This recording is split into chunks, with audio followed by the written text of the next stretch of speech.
दोस्तों, आज मैं आपको सुनाने जा रहा हूँ उमा वैष्णव जी की लिखी कहानी मैं तुझ में जिंदा हूँ। रविवार की सुबह अजय आज फिर पुरानी यादों को कुरेद रहा था। आखिर वो पुरानी डायरी हाथ लग ही गई जिसमें परी का वो आखिरी खत था। अजय ने उस खत को जैसे ही अपने सीने से लगाकर आंखें बंद की तो वो सब धुंधली यादें एक चलचित्र की तरह सामने आ गई, जैसे कल ही की बात हो। परी जैसा नाम उतनी ही खूबसूरत थी वो। पूरे कॉलेज के लड़कों के दिल की धड़कन थी वो। पर परी के दिल की धड़कन तो एक ही लड़का था, वो था अजय। अजय भी हर लड़की के दिल की धड़कन था, पर परी और अजय का दिल तो एक दूसरे के लिए ही धड़कता था। और ये बात कॉलेज में हर कोई जानता था। उस दिन कॉलेज का आखिरी दिन था। हर किसी का कुछ ना कुछ बनने का सपना था। अजय का भी सपना था कि वो एक हीरो बने। पर परी, उसका तो बस एक ही सपना था कि वो अजय से शादी करके एक अच्छी हाउसवाइफ बन जाए। उस दिन परी अपने परिवार के साथ किसी रिश्तेदार की शादी में शहर से बाहर जा रही थी, इसीलिए वो अजय से मिलने आई थी। परी, फिक्र मत करो, मैं जल्दी आ जाऊंगी। Okay, bye, miss you so much. Ajay, miss you too. Pari. इतना कहकर दोनों अलग अलग रास्तों पर निकल पड़े। उन दिनों मोबाइल वगैरह नहीं होते थे, सिर्फ लैंडलाइन से बातें होती थीं। पर जहां परी जा रही थी वहां लैंडलाइन भी नहीं था।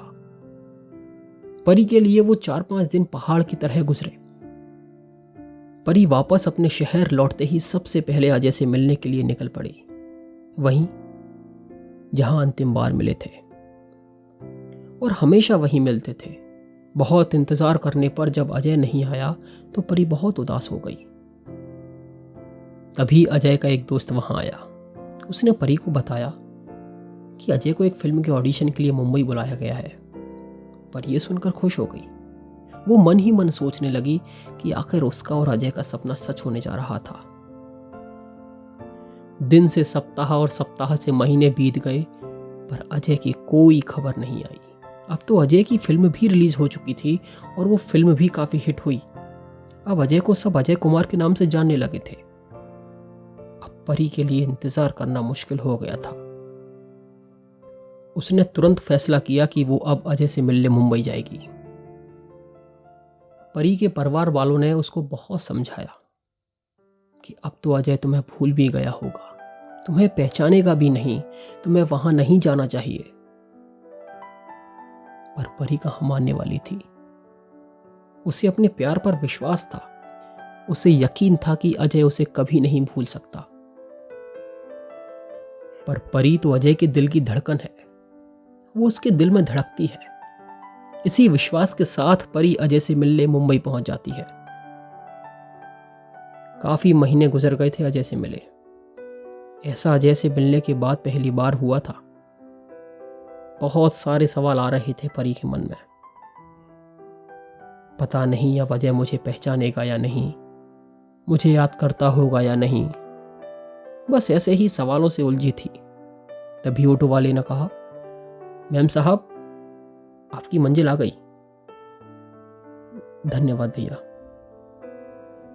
ऑटो वाले को पैसे देकर वो अजय के बंगले की तरफ बढ़ गई।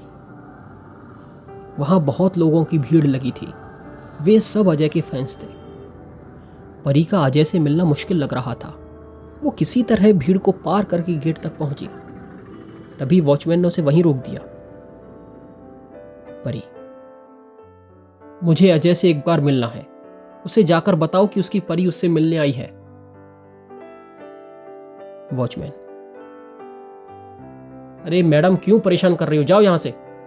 तुम जैसी बहुत परियां आती हैं सुबह शाम यहां पे। अब हर किसी से तो साहब मिलेंगे नहीं। जाओ यहां से, वहां जाके बैठो। परी, पर मैं हर कोई नहीं हूं, एक बार मिलने तो दो, सब पता चल जाएगा। तभी अजय की बड़ी सी गाड़ी बंगले की तरफ आती है। सब भीड़ उसके पीछे पीछे दौड़ती है, पर परी वहीं बंगले के गेट के पास खड़ी खड़ी हाथों से इशारा करती है। अजय उसे देखकर भी अनदेखा कर देता है। बंगले के अंदर जाके गाड़ी के नीचे उतर के अजय भीड़ की तरफ हाथ उठाकर हवा में हिलाता है। तभी उसकी नजर परी पर पड़ जाती है। परी की आंखें खुशी से झूम जाती हैं और मानो अजय से ये कह रही हो कि मैं तुम्हारी परी। पर अजय परी को अनदेखा कर अंदर चला जाता है। अजय के बदले व्यवहार को देख परी को बहुत दुख होता है। उसका शरीर एक स्तंभ की तरह स्थिर हो जाता है और वो भीड़ से अलग होकर एक दीवार के सहारे खड़ी हो जाती है। आंखों से आंसुओं का सैलाब निकल आता है। वो पुरानी यादें आंखों के सामने ताजा हो आईं। जब अजय ये कहते नहीं थकता था कि परी, तुम तो मेरे दिल की धड़कन हो। अब पता नहीं क्यों बदल गए हो अजय। वो ये सब सोच ही रही थी कि तभी एक एम्बुलेंस अजय के बंगले की तरफ आती है और भीड़ को हटाती हुई बंगले के अंदर जाती है। भीड़ में खलबली मच जाती है। कुछ लोग कह रहे थे कि अजय ठीक नहीं और कुछ उसकी बीमारी की बातचीत कर रहे थे। एम्बुलेंस को वापस जाते देख परी एकदम से घबरा जाती है। वो सीधी वॉचमैन के पास जाकर पूछती है कि इस एम्बुलेंस में कौन गया है, क्या हुआ है, सब ठीक है ना, अजय तो ठीक है ना।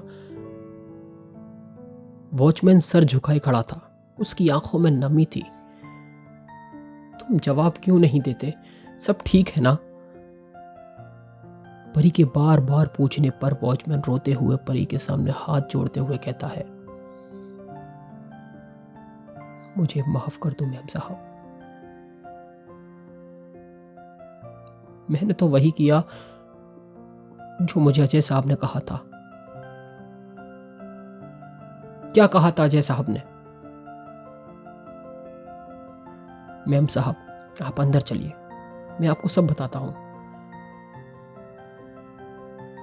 वॉचमैन परी को सीधे अजय के कमरे में ले जाता है। उस कमरे में हर जगह परी की ही फोटो लगी थी। वॉचमैन,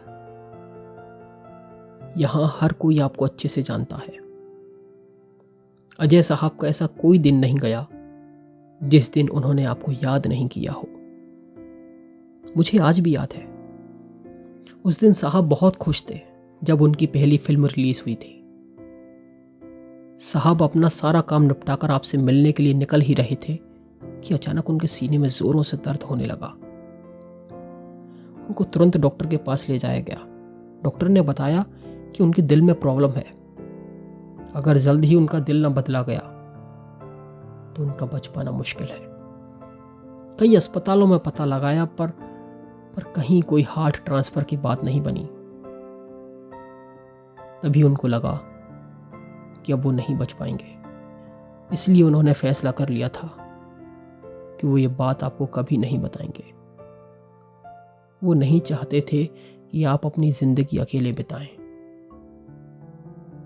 इसलिए ही साहब ने सबको ये कहकर रखा था कि अगर आप कभी भी उनसे मिलने आए तो आपको ऐसा नहीं लगना चाहिए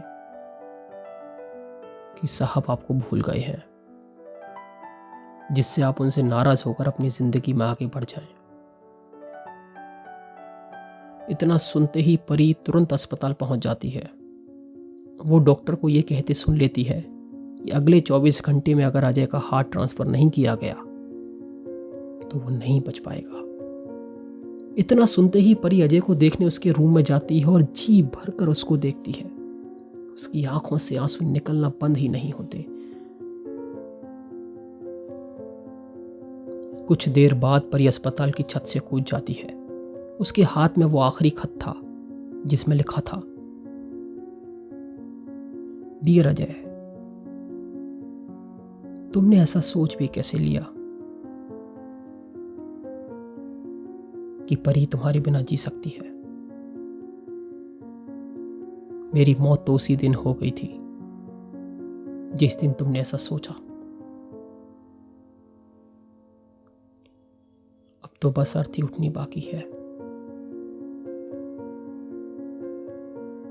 पर मैं मरकर भी तुम में जिंदा रहना चाहती हूं, इसलिए चाहती हूं कि मेरा दिल तुम्हें दे दिया जाए, जिससे मैं मरकर भी तुम में जिंदा रहूं। तुम्हारी परी। उस पत्र को सीने से लगाते ही सारी पुरानी यादें ताजा हो गईं। अजय की आंखें परी को याद करके नम हो जाती हैं। तभी उसकी आंखों के सामने परी की छवि नजर आती है। ऐसा लग रहा था कि उससे कह रही हो कि क्यों रो रहे हो, मैं तो तुम्हारे दिल में जिंदा हूं।